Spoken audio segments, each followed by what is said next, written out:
It's been documented that 64 million people worldwide suffer from cardiovascular abnormalities. And here in Nigeria, the indices, the statistics are not different. So basically what we're doing is identifying those patients who have abnormalities that can be treated and prevent them from having a myocardial infarction, having a cardiac arrest, and ultimately preventing sudden death among Nigerians. He has been suffering for this thing since June last year. The way they explain the condition of the sickness to us, we have lost hope. Nobody believed that anybody was going to help us again because we cannot afford the expenses. May God bless Aisha Buhari Foundations and everybody that is involved for our brother to recover from this sickness.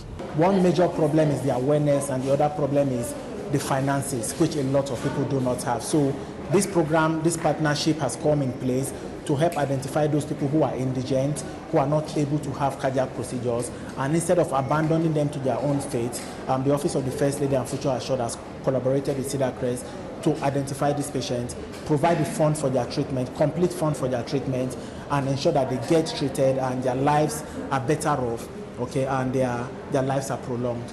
Yeah, so I think I commend what the Aisha Buhari Foundation is doing, and we hope that we will see more and more of this in the area of cardiology and cardiovascular disease.